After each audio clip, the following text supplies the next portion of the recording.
Hola chicos, muy buenas tardes, ¿cómo están? Buenas tardes, arquitecto. Bastante Arquis. Buenas tardes, Arque. ¿Cómo les va? ¿Cómo estás, Marco?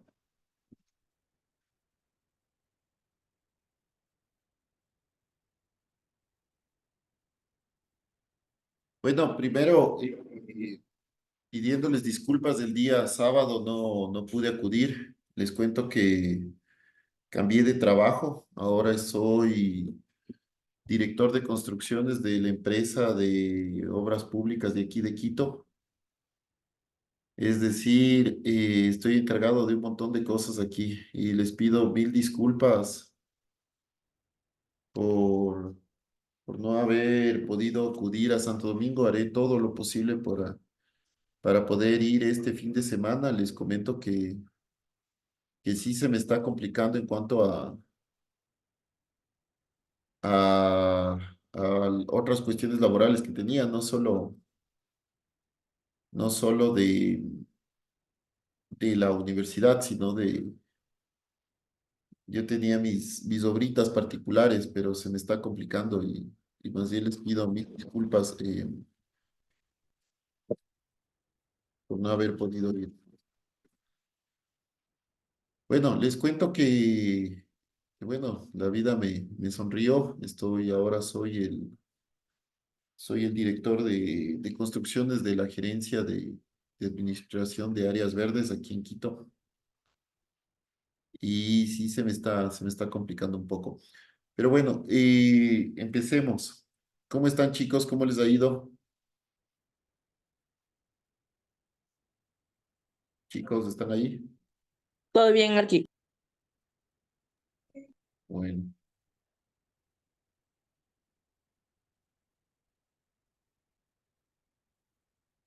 Bueno, continuando con la línea de lo que hemos ya visto.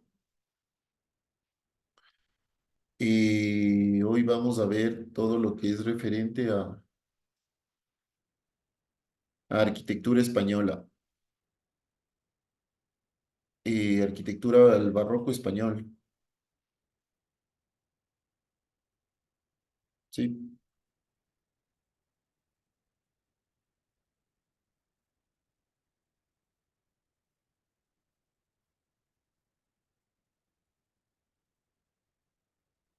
Eh,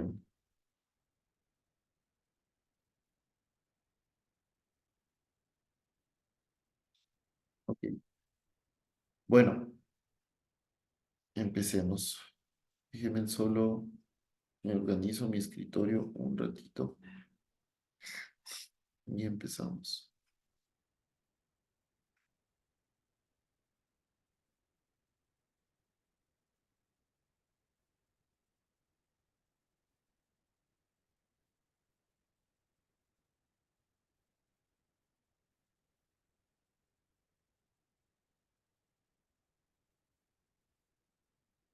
Y solo denme un segundito.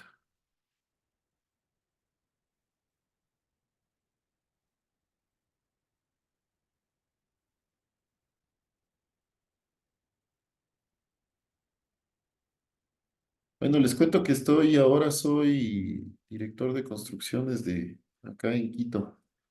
Y justo estaba viendo algunas obras. Les voy a pasar. Les cuento, miren, mi oficina ahora es un parque gigante. No sé si se nota. Ahora es un parque gigantesco. Súper bonito. ¿Perdón?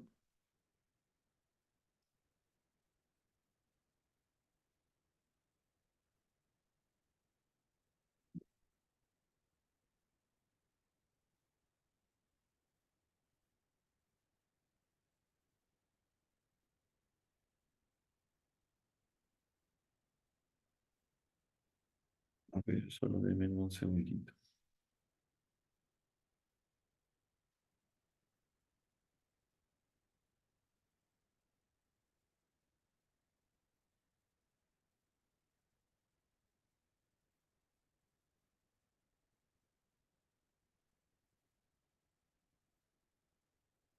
Bueno, vamos a proceder primero con la lista, ¿sí?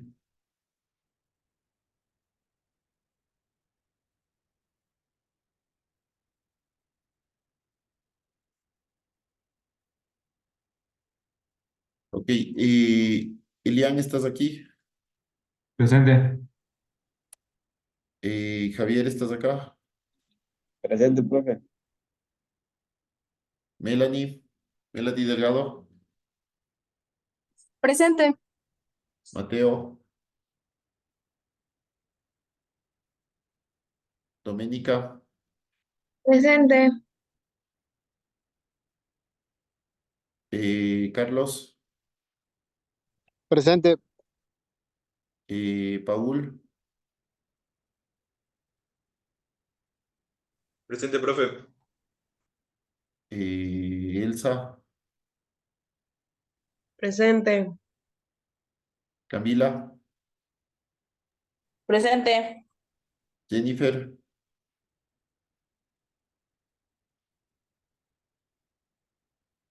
Andrés,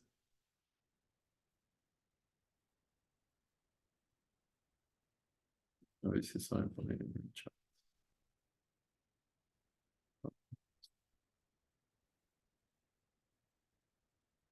Eh, John Jairo,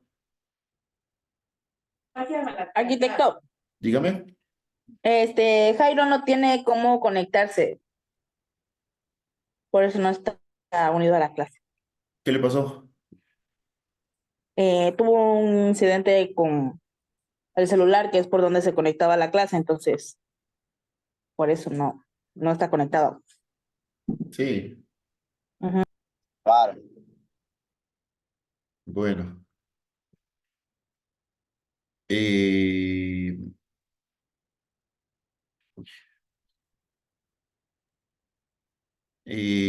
Juan David, ¿no está? Emilia Sánchez, Presente. Melanie Segura,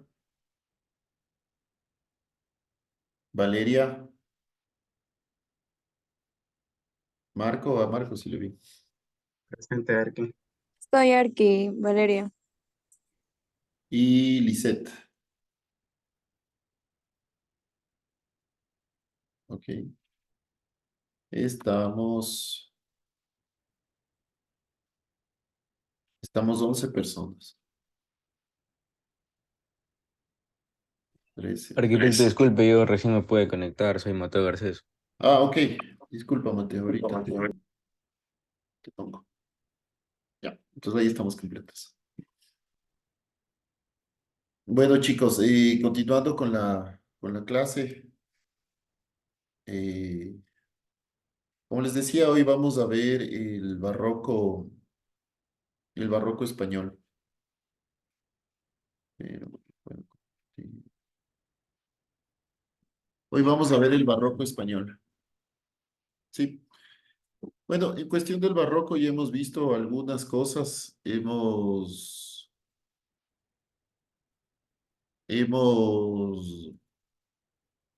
espérame un segundito.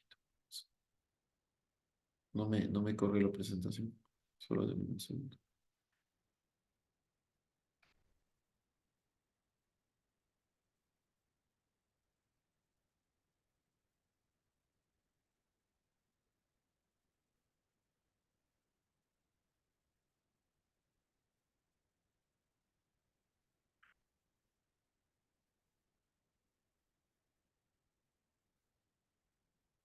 Perfecto. Ahí ya creo que corrió, ¿no? A ver. Bueno, ahí está. Bueno, y ya en cuanto al barroco, ya hemos visto algunos elementos. Se puede decir que ya hemos hecho más bien una barrida de todo. Pero, ¿por qué no me coge esto?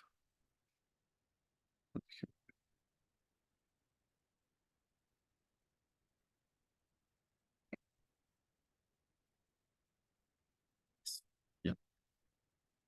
Bueno, hemos visto el barroco en sus diferentes etapas, en sus diferentes elementos. Hemos visto el barroco y cuáles fueron sus autores, cuáles fueron sus etapas, cuáles fueron cómo se desarrolló en distintos países de Europa.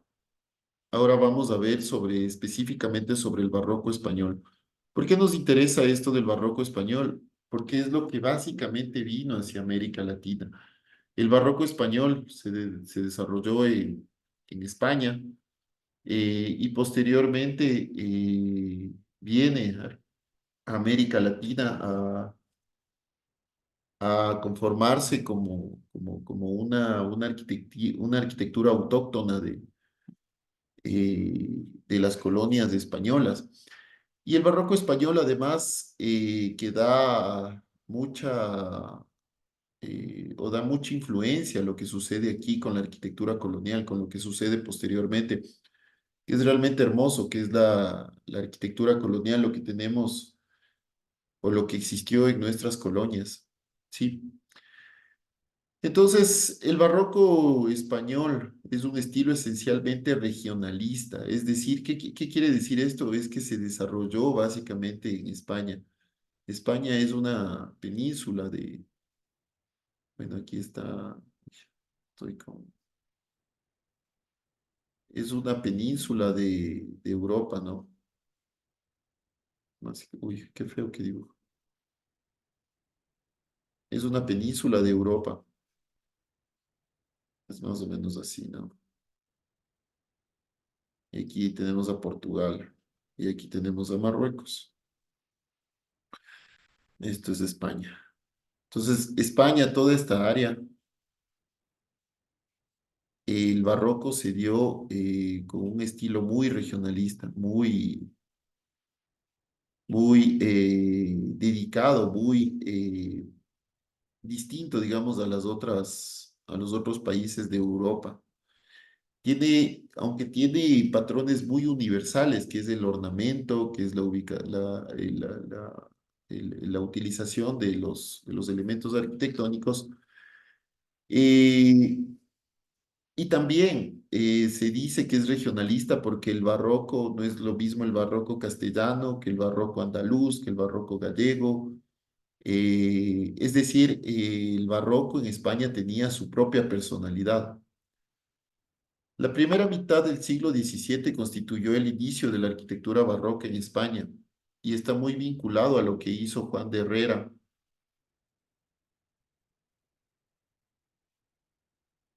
A Juan de Herrera y a su principal monumento, que fue el Escorial. Y los ideales, sobre todo los ideales de la Contrarreforma, que facilitaban este modelo arquitectónico. Entonces, ¿cuáles fueron las características generales del barroco español? Fue la pervivencia de los modelos esculiarenses, es decir, del Escorial. La austeridad y sobriedad de los elementos también. Las estructuras simples. La ausencia de fachadas curvilíneas. Las cúpulas fingidas o estas encamonadas. También tenían muchas obras de yeso sostenidas por madera. De hecho, en España se empiezan a fabricar las vírgenes, los niños, los Jesuses, en madera, pero eran revestidas de yeso. En cuanto a los interiores, eran muy decorados. Existían retablos dorados, pinturas, etcétera.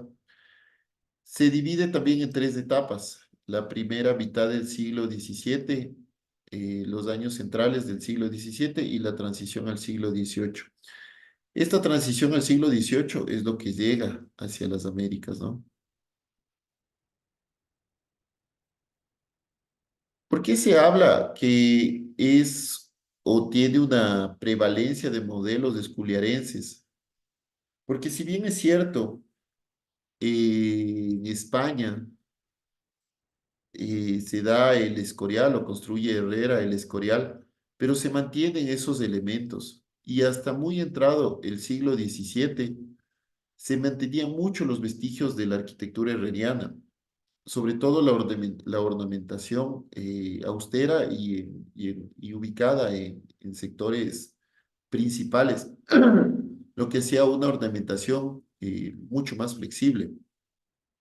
Esto también se debe a que los arquitectos eran muy polifacéticos, ¿no? Eran muy, ¿cuál sería la palabra? Muy, eran escultores, eran pintores y además eran arquitectos. Lo que sucedió, por ejemplo, con la familia Churigüera, con la familia Rivera, con Fernando de Casas Novoa. Es decir, este barroco era muy castizo, muy popular, pero también era una arquitectura muy promovida por la iglesia. Entonces vamos a ver la primera mitad del siglo XVII. ¿Qué sucedió? En la primera mitad del siglo XVII aparecen arquitectos como Gómez de Mora o Juan Gómez de Mora, que tienen un estilo muy geométrico, es decir, muy esculiarense, muy del Escorial, muy de lo que hizo Herrera. Es un estilo muy sobrio, sobre todo.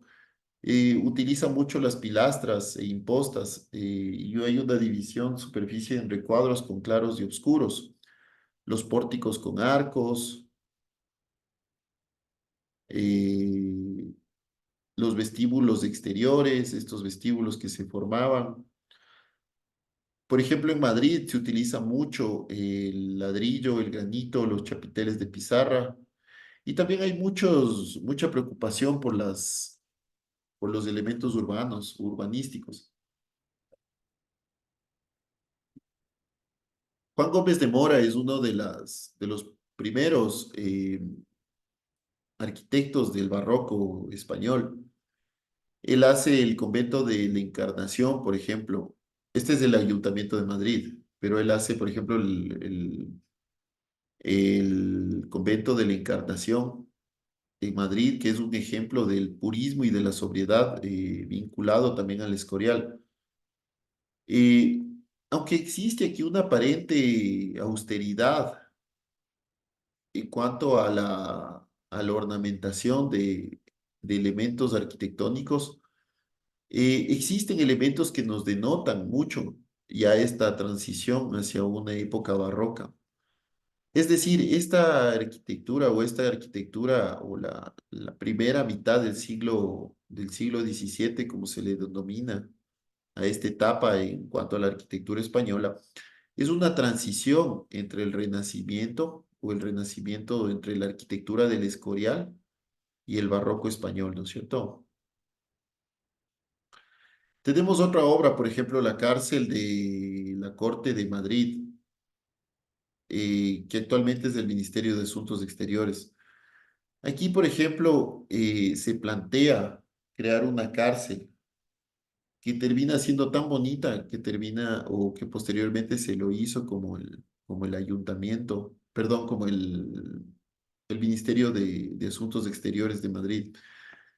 Y se le empieza a dar a las personas o se les empieza a tratar de dar algunos elementos, eh, sobre todo,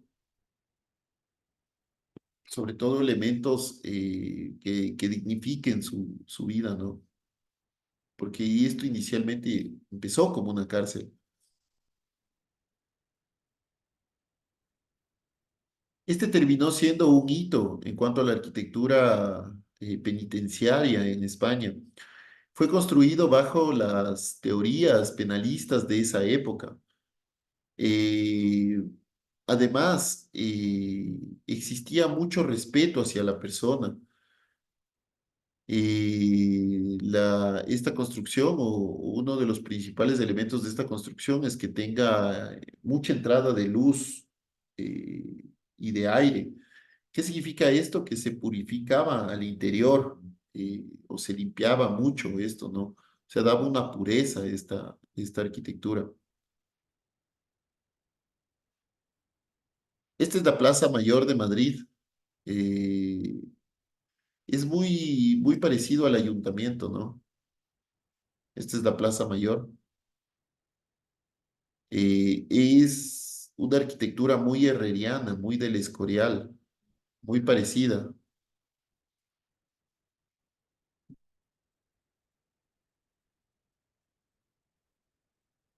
Sí.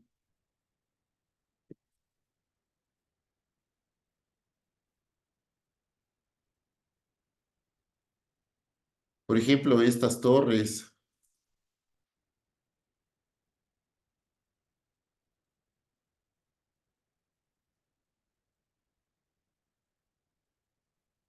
son muy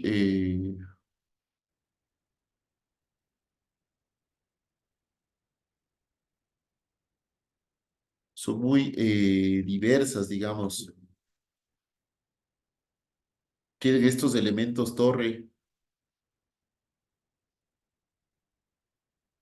que se veía antes desde el Escorial. No sé si ustedes recuerdan el Escorial, en todas las esquinas tenía una torre y era una arquitectura muy horizontal.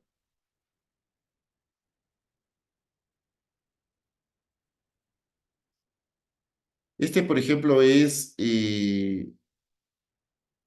la Clesería en Salamanca,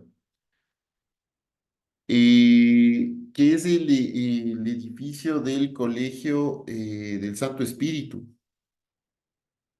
que fue construido en Salamanca y es un estilo barroco,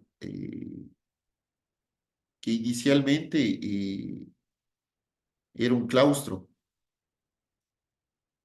y adicional era una iglesia. Esta fachada es impresionante ya que tiene tres cuerpos muy bien definidos, ¿sí?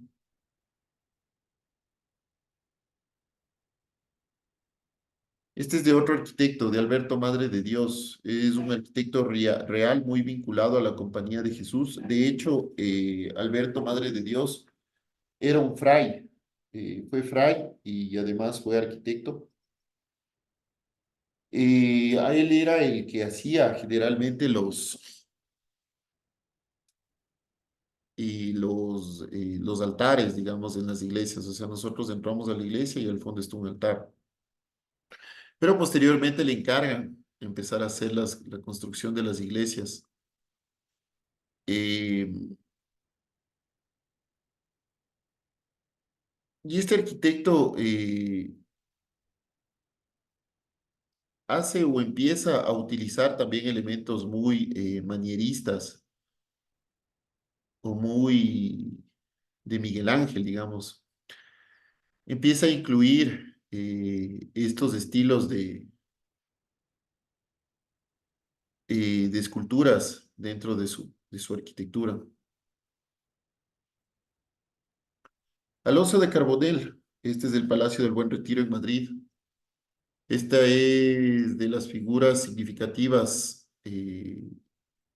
es un monumento realmente, este es del Palacio del Buen Retiro. Era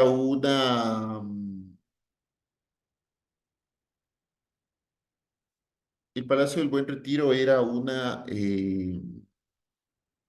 se me fue el nombre, era un ancianato, por decirlo así, ¿no? Un gerontológico, era donde se cuidaba a los viejitos.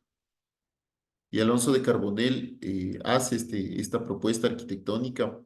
La construcción básicamente es con ladrillo, tiene torres con chapiteles de pizarra, con influencia flamenca.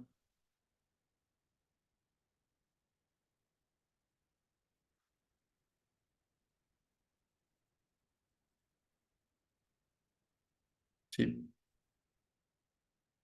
Otro de los arquitectos fue Francisco Bautista. Esta es la iglesia de San Isidro de Madrid, de 1620 construida entre 1620 y 1664. Tiene una planta inspirada en el Jesús, en la iglesia del Jesús y en San Andrés de Mantua. Tiene una nave y capillas alternando anclas y estrechas, es decir, estas son estrechas y estas son anchas. Tiene una cúpula encamonada y una fachada de orden colosal, que lo vamos a ver aquí. Esta es la iglesia de San Isidro de Madrid, ¿no? Igual, con dos torres, muy herreriano, sí. Bueno, eso fue la primera etapa, digamos, del barroco español. La siguiente etapa se da a mediados del siglo XVII. Aquí existe el gusto por las formas cada vez más ricas, enriqueciendo el enriquecimiento de la decoración con elementos naturistas. Esto de la movilidad de las fachadas, si nosotros vemos aquí, las fachadas son muy rectilíneas, son muy rectas, ¿no? Si nosotros las vemos aquí, son súper rectas. En cambio, a mediados del siglo XVII, las fachadas se da o tienen mayor volumetría, mayor libertad, eh, mayores volúmenes y siluetas, y en la aparición en levante de la columna salomónica, ¿no? Vamos a verlo. Es decir, tienen este efecto más claro oscuro de lo que es el barroco italiano. Alonso de Cano, esta es la fachada de la Catedral de Granada de 1667. Tiene estos tres rehundidos grandes, lo que hace dar este efecto de claro oscuro. No sé si es que lo notan aquí, esto está, mientras esto está en luz, esto está en la oscuridad.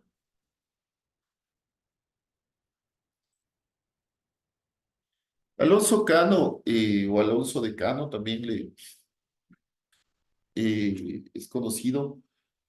Él fue un escultor y pintor, y fue también un excelente arquitecto que provocó una verdadera revolución en la arquitectura española en la segunda mitad del siglo XVII. Él trata de conjugar o de más bien de eliminar este lenguaje clásico que tenía la arquitectura anterior, y él lo que hace es más bien anclarse a lo que se hacía ya en Italia, a lo que ya se hacía en otras partes. Por ejemplo, aquí vemos la fachada de la Catedral de Granada, donde él emprende una vinculación más con elementos, yo diría, con elementos tal vez hasta un poco góticos más que renacentistas. Cano quiso resaltar el contraste entre interior y exterior aquí, por eso lo que hace es darle estos tres rehundidos para que se entienda que existen tres naves, una nave central y dos laterales.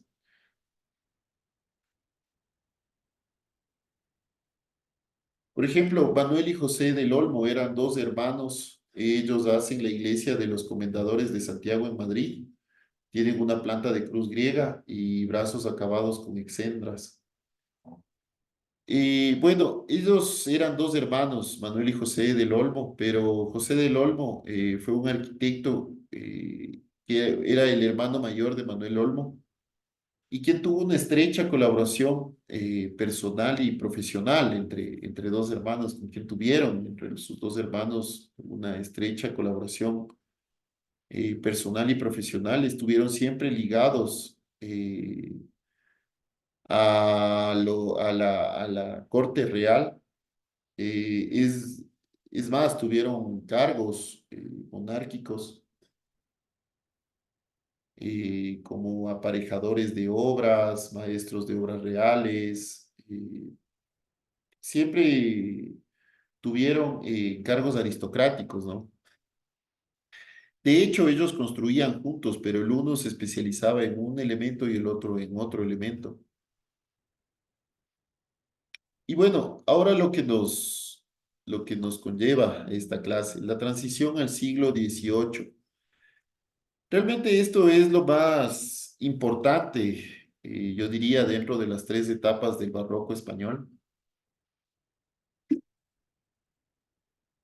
La transición al siglo XVIII es importante por varias razones. Una de las principales es el proceso de activación de empresas constructoras. Si ya con Manuel y José del Olmo ya existió, digamos, en un inicio, esta vinculación o se creó una sociedad para construir. Pero en la transición al siglo XVIII ya tenemos, por ejemplo, los hermanos Churigüera, que realmente ya son o se constituyen como una empresa constructora, es decir, se, donde cada uno se encarga de una parte. Espérame un segundo.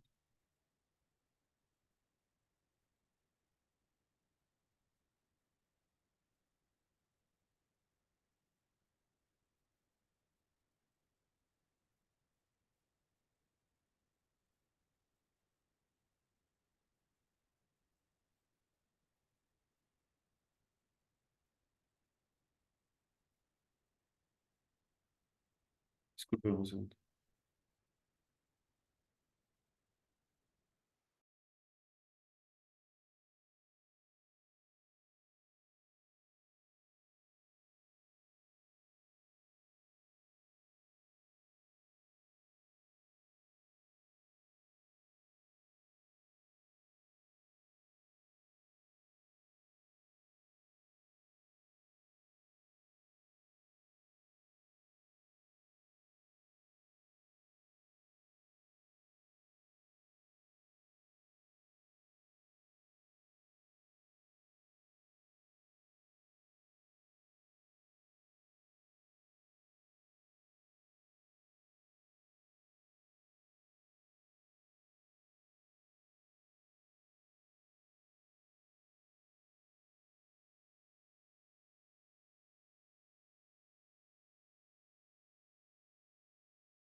Discúlpeme, tuve una pequeña llamada. Bueno, entonces, como les decía, si bien es cierto, ya antes de esta etapa existió un proceso de activación de empresas constructoras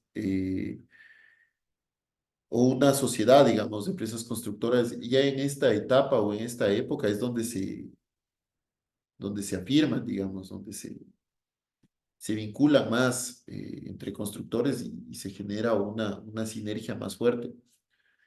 Y también lo interesante también de esta etapa es que es la culminación del barroquismo español. O sea, con esta etapa ya se termina el barroco español.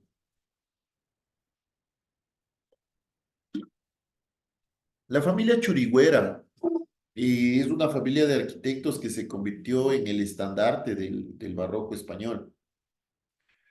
Frecuentemente varios familiares de ellos trabajaban en una misma obra y se dedicaban a construir cierta parte de cierta obra, o sea, se especializaron en cierta etapa de construcción. Por lo que resulta muy difícil identificar quién construyó qué cosa, o sea, pero por ejemplo, Alberto Churigüera era a quien le encargaban, digamos, las obras. José Churigüera, quien era su hermano, era una de las, también de las figuras principales y creador, más bien, o él era el que construía los retablos más característicos y brillantes del barroco castellano, el barroco en Barcelona, donde se imponen el orden único y la columna salomónica, ¿no? Uno de los mejores ejemplos de esto es el retablo de San Andrés en Salamanca, donde se utilizan columnas salomónicas gigantescas. Y ahí se puede ver el gusto por la profusión de adornos y los dorados en el ritmo dinámico de las formas curvadas.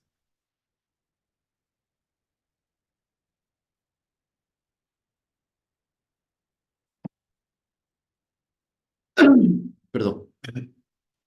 Otro de los exponentes de esta arquitectura es Teodoro Ardemans, Aquí vemos, por ejemplo, el Palacio de la Granja de Segovia o el Palacio de la Granja de San Ildefonso, también conocida. Esta era una de las residencias de la familia real española y que está situada en Segovia. Actualmente está gestionado por el Instituto de Patrimonio Nacional de España y se encuentra completamente abierta al público. Pero en su tiempo fue uno de o un elemento un elemento icónico del barroco español de la transición al siglo XVIII. Aquí, por ejemplo, el rey Felipe V mandó a construir una capilla en sus alrededores, sobre todo para no demoler esta casa que es muy hermosa. Conjuga también mucho la irregularidad del terreno. No sé si es que nosotros podemos ver cómo es un terreno eh, que parece, aunque parezca una planicie, es una pequeña hondonada, ¿no? Y ayudaba mucho en esto.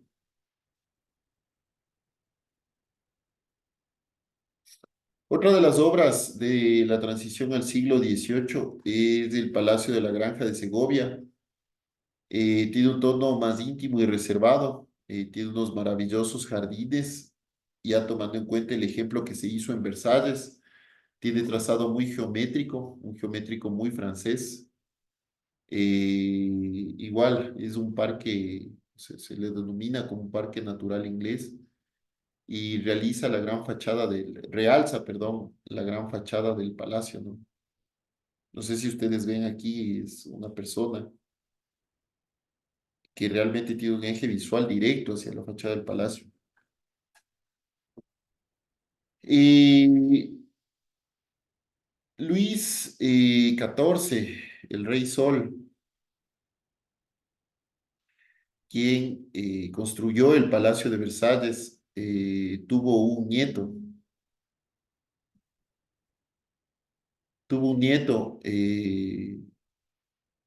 y este nieto, el duque de Anjou, se inspira en Versalles para crear este palacio. Este nieto era de carácter muy introvertido, era muy inteligente, muy aficionado del ejercicio físico. Y cuando cumple 17 se convierte en Felipe V, ¿no? El rey de España y de las Indias, porque ya existían las coronas, las colonias americanas.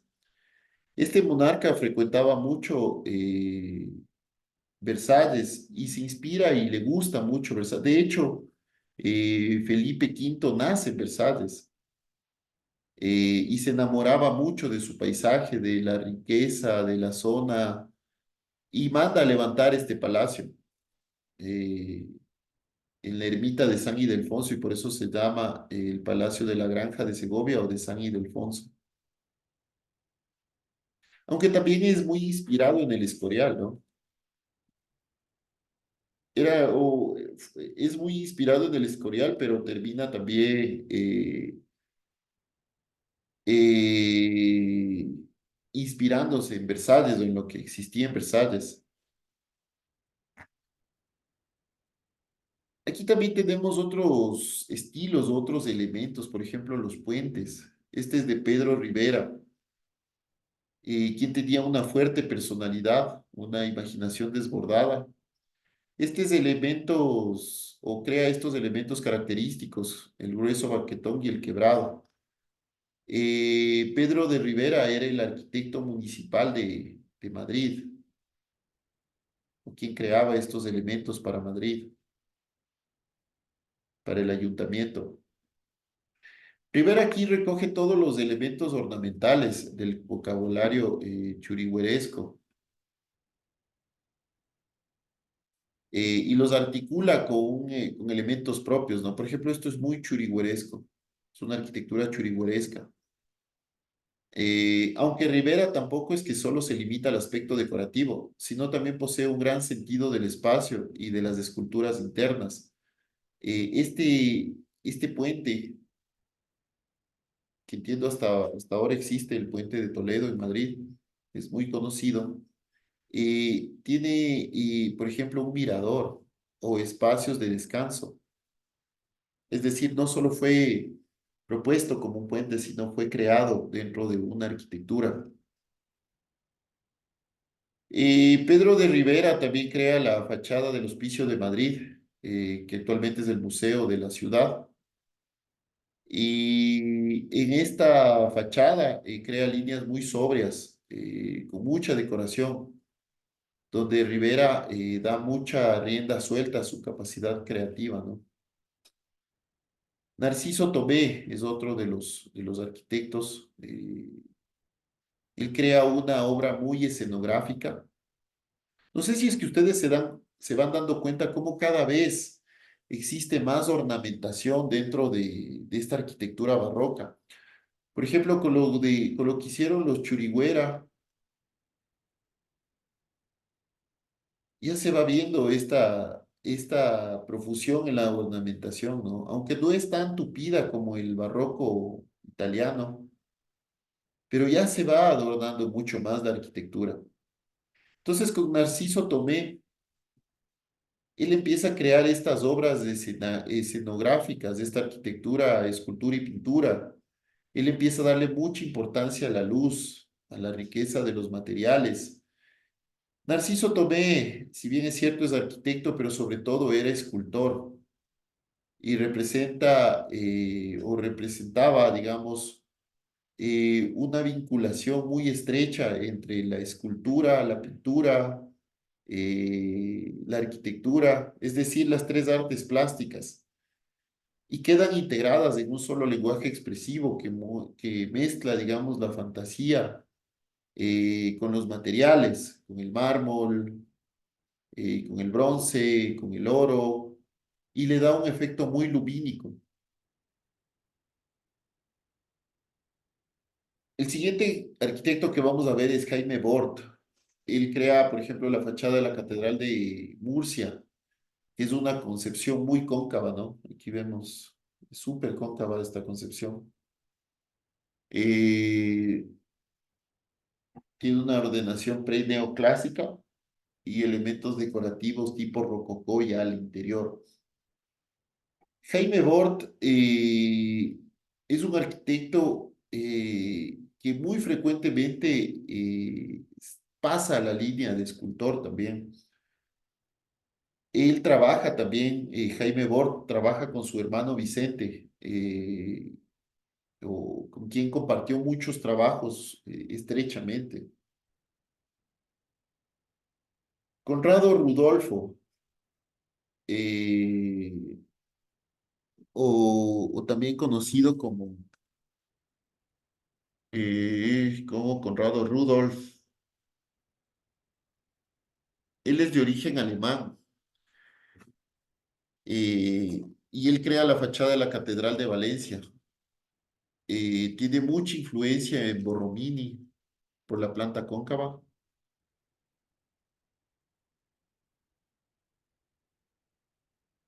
Eh, este arquitecto crea escenas artísticas verdaderamente inigualables. Eh,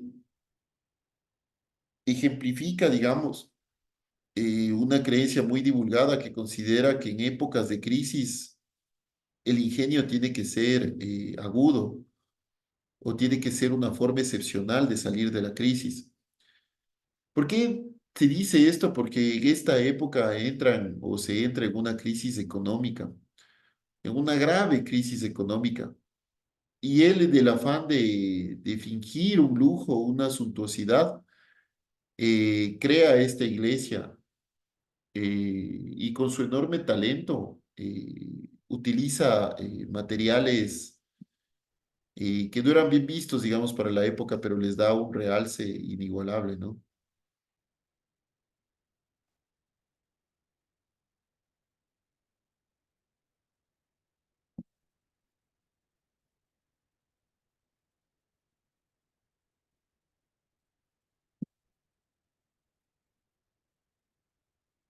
El siguiente es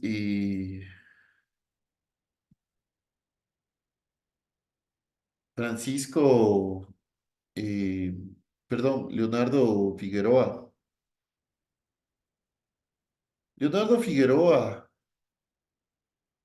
o Leonardo de Figueroa, que crea la iglesia de San Luis de Sevilla. Tiene una planta centralizada, columnas salomónicas, como lo vemos aquí, y utiliza mucho el ladrillo y la cerámica. Leonardo de Figueroa fue una figura clave, un arquitecto clave en andaluz. Bueno, él además de la iglesia de San Luis también crea el seminario de San Telmo, con los cuales los dos son una de sus mejores o mayores aportaciones a esta arquitectura. Bueno, también trabajó en el Hospital de la Caridad, que cuenta con patios vinculados o con patios unidos. Eh, y también construyó el Hospital de Miguel de Mañara. En el diseño emplea mucho el uso de atrios en la fachada, como lo vemos aquí, ¿no? Estos rehundidos que ya se generan como un atrio, como un área de protección previo al ingreso de la iglesia.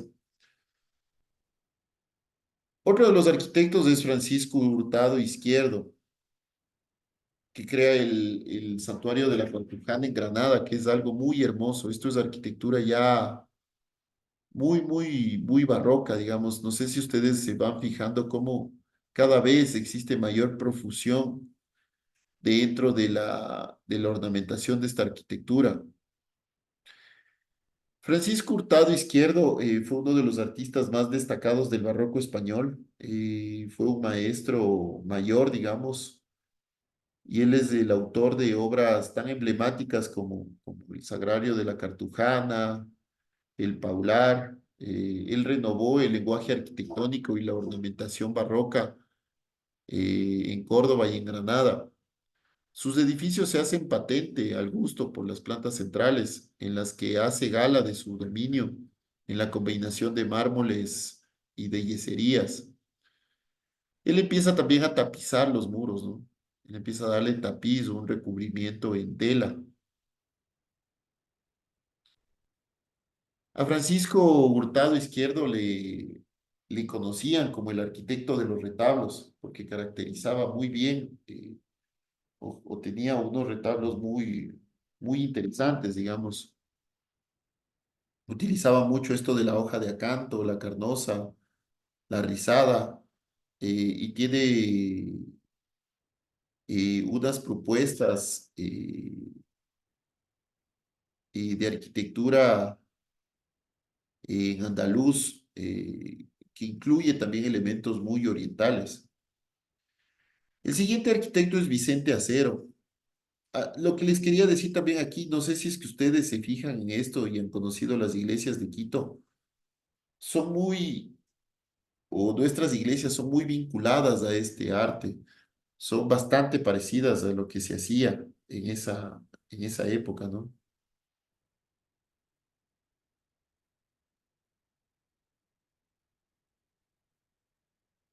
Sí.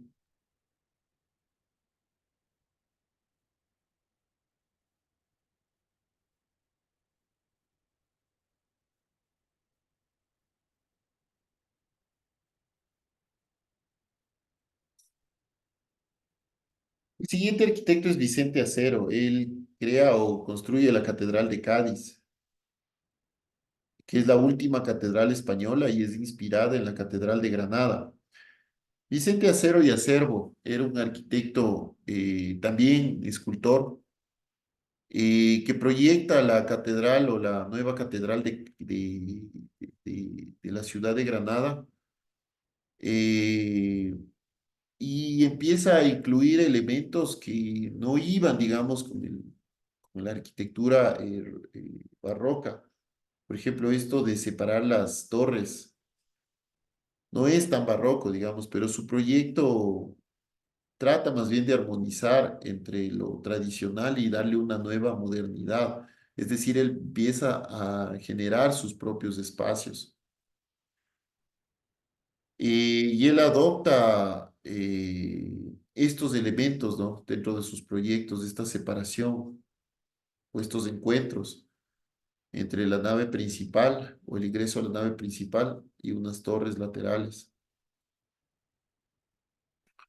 Bueno, una de las más grandes obras que se hizo en esta época por Fernando Casas Novoa fue la fachada del obradorio de la Catedral de Santiago de Compostela. Y esta fachada ya es completamente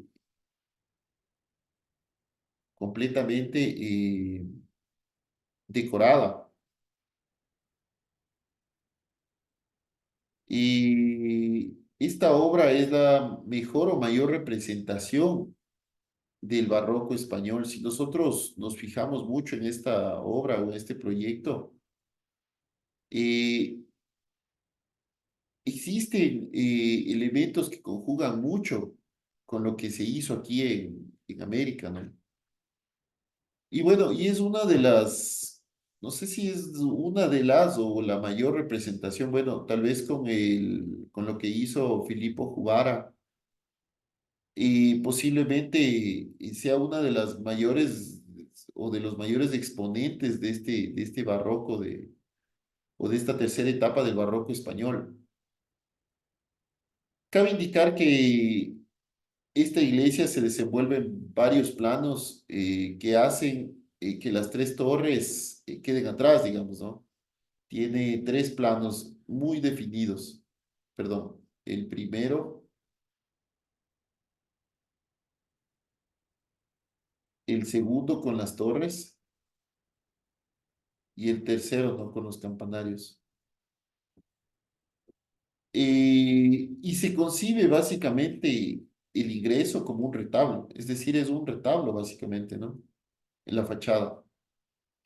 Tiene elementos muy arquitectónicos, pero también muy de la escultura, que conjugan en una unidad muy perfecta. Hacia esta iglesia, hacia la Catedral de Santiago de Compostela, existe un peregrinaje súper grande, bastante fuerte, ¿sí? Bueno, tal vez esta sea la mayor obra del barroco español que construyó Filippo Juvara, que era un arquitecto italiano traído por Luis V. Filippo Juvara, como su nombre lo dice, es de origen italiano. Filippo Juvara, Filippo. En español, o también se le conoce en español como Felipe Juvara. Él nace en Italia, muere en España, pero es el arquitecto y escenógrafo, digamos, italiano. Juvara nació en una familia de orfebres y grabadores, y muchos años después él va a Sicilia, donde aprende esto de la decoración de la arquitectura barroca.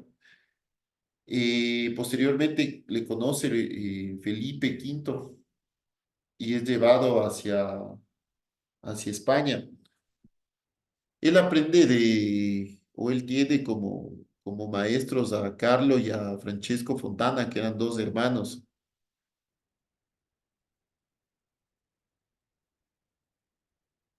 Bueno, él hace el Palacio Real de Madrid, que se incendió, el incendio del Alcázar Real en 1734. Este proyecto es inspirado en motivos de Bernini y de Versalles. Es terminado por otro arquitecto, por Sacchetti, y es un ejemplo de arquitectura palaciega en el centro de la ciudad, que es una excepción, ¿no? Acá la vamos a ver de mejor manera. El Palacio Real de Madrid es, digamos, como el Palacio de Versalles en Francia. Esta es la residencia oficial del jefe de Estado de España. Bueno, aunque actualmente los reyes no habitan aquí, sino en la Zarzuela, que es otro espacio. Y este palacio es utilizado solo para ceremonias de Estado real.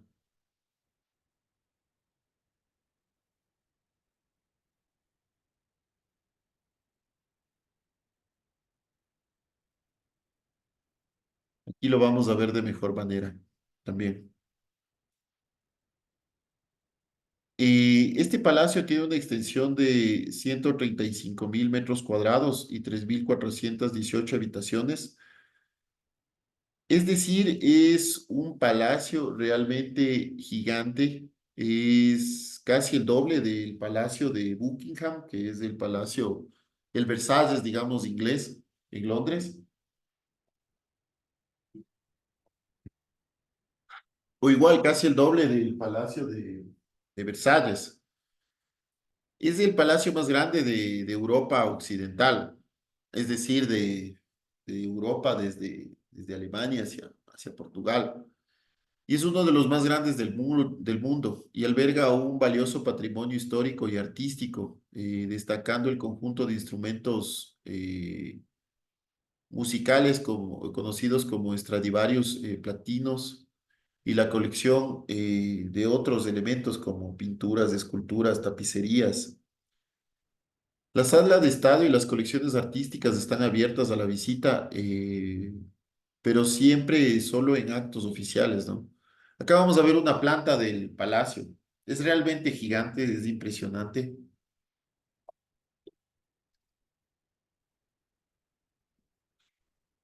Y tiene varios dormitorios, tiene una escalera principal, tiene el salón de lavaderos, el salón de las columnas, el salón de Gasparini, eh, la antecámara de Gasparini, el salón,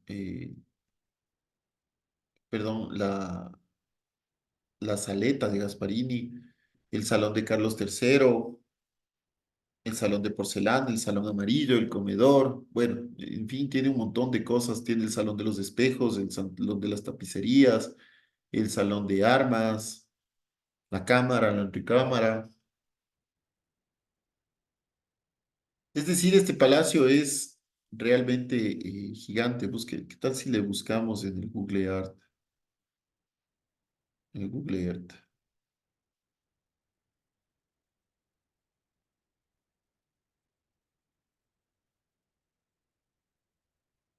Vamos a verle en el Google Earth.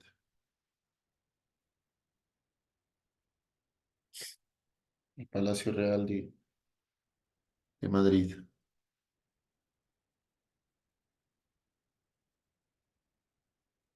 Entonces, como se ve, es algo increíble el Palacio Real de Madrid. Y ahora no puedo. eh. Entonces ahí lo vemos, ¿no? El Palacio Real de Madrid. Este es el palacio principal. Perdón, este es el palacio principal. Y estas son todas las jardinerías que tiene, ¿no? El Palacio Real de Madrid.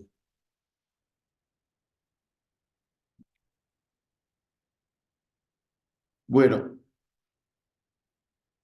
el último parece que es, sí, creo que es el último de los arquitectos, es Francesco Sabatini. Él también es de origen italiano, Francesco Sabatini. Él es un arquitecto italiano traído a España o llevado a España en 1760 por Carlos III.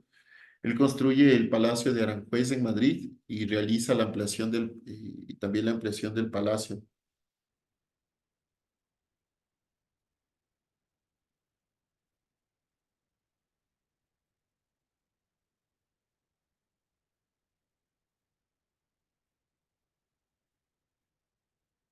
Y lleva a cabo la urbanización en todo el pueblo, ¿no?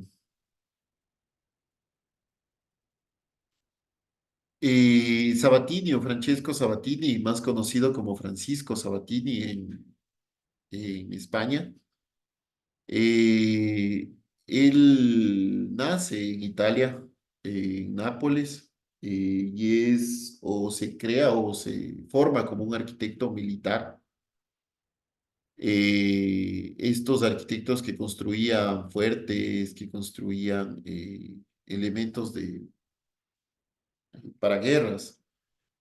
Después él va a Nápoles y posteriormente va a España, llevado por Carlos III. Y a lo largo de su carrera él fue evolucionando del barroco tardío hacia más hacia el clasicismo, ¿no? Hacia este barroco más clásico, más fuerte.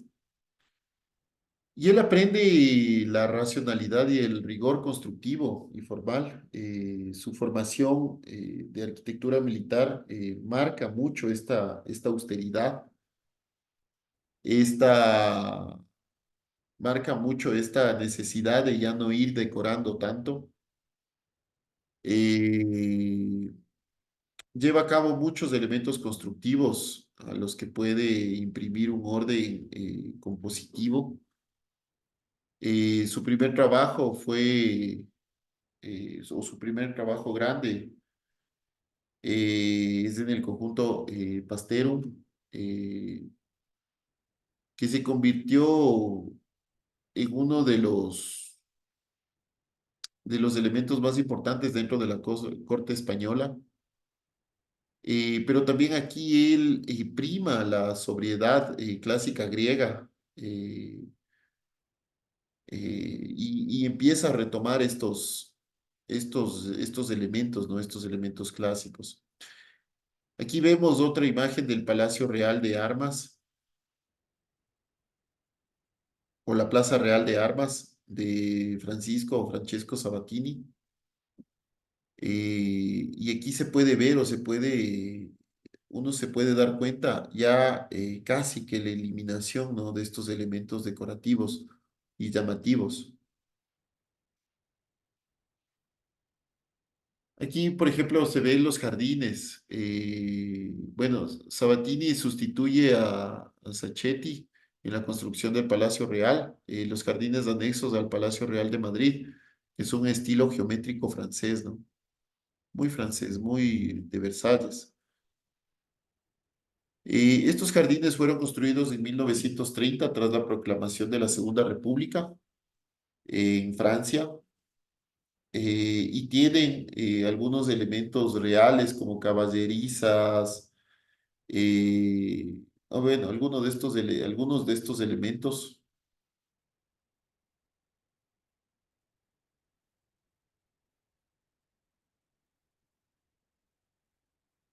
¿sí?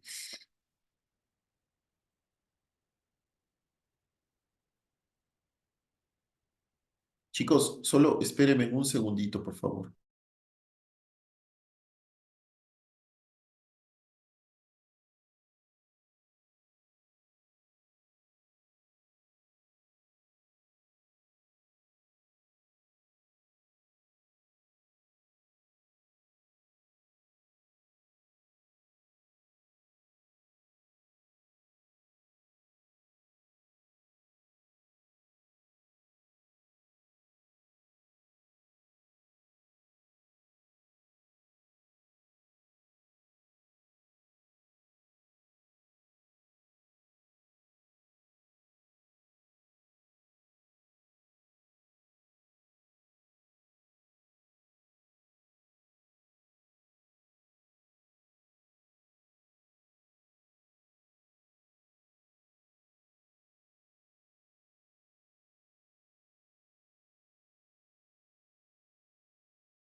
Disculpen, chicos, tuve que ir a atender una cuestión urgente. Bueno, entonces aquí vemos cómo se utilizan los jardines geométricos, eh, o se utilizan mucho los jardines geométricos en cuanto a la ubicación de del Palacio Real de Madrid, ¿no? Que es un estilo muy francés. Estos jardines fueron construidos por el italiano Francesco Sabatini, eh, y actualmente son bienes patrimoniales, y fueron cedidos al Ayuntamiento de Madrid, pero inicialmente eran parte del Palacio Real de Madrid. Bueno, y para terminar, aquí vemos una de los elementos icónicos también de Francesco Sabatini, que es la Puerta de Alcalá. La Puerta de Alcalá es una de las 5 puertas reales que daban acceso a la ciudad de Madrid. Estas puertas se ubicaban como una puerta de entrada, digamos, o un ingreso hacia la ciudad. Y se utilizaban o se, se erguían básicamente por alguna razón importante, por ejemplo, posiblemente posterior a una guerra o el ascenso de alguna corona. La Puerta de Alcalá me parece que está dotada por, creo que es por el ascenso de Carlos III o de alguna de las monarquías. Bueno, y ya para terminar, les voy a pedir que me ayuden haciendo una infografía sobre la arquitectura, sobre la arquitectura del barroco español. Sí, esto sería para el día sábado. Dios mediante nos veríamos ahí. Eso, no sé si es que tienen alguna pregunta. Chicos, ¿siguen ahí o ya se durmieron? ¿Cuál era la actividad, profe? ¿Perdón? ¿Qué era para hacer para el sábado? No, no alcancé a ver. Ah, ya, les vuelvo a compartir sin problema.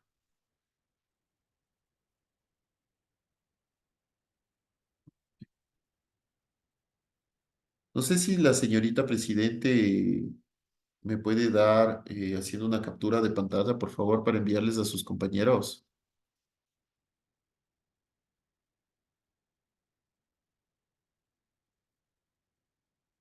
Chicos, ¿están ahí?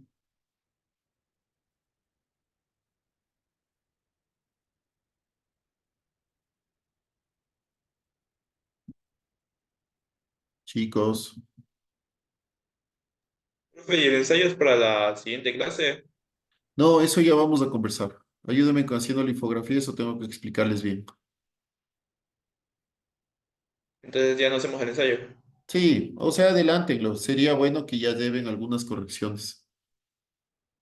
Mientras más correcciones tengan, va a ser mejor para ustedes. Profe, disculpe, ¿qué tamaño la infografía? No es una infografía a computador. Si les entra en una 4 está bien, no hay problema. Si quieren hacerlo más grande, tampoco hay problema.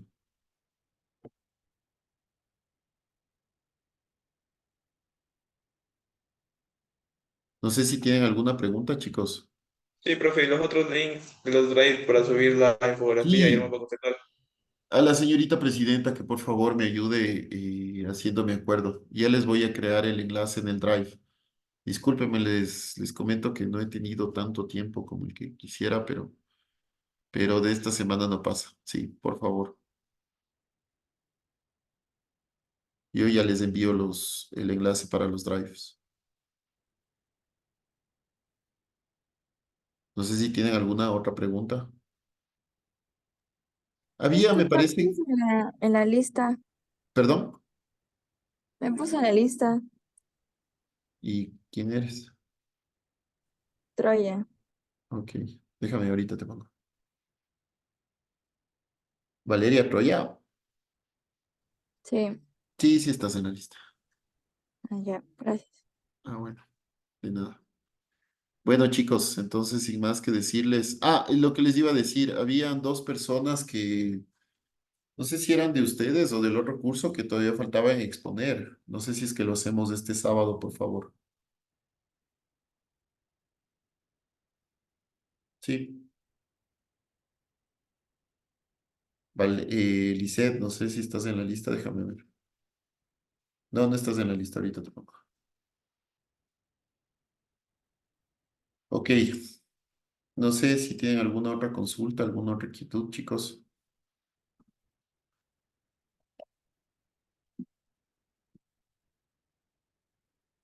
Bueno, sin más que decirles, les mando un abrazo, se los quiere mucho y cuídense. Networking. Chao, chicos. Luego, profe. Chao, chicos.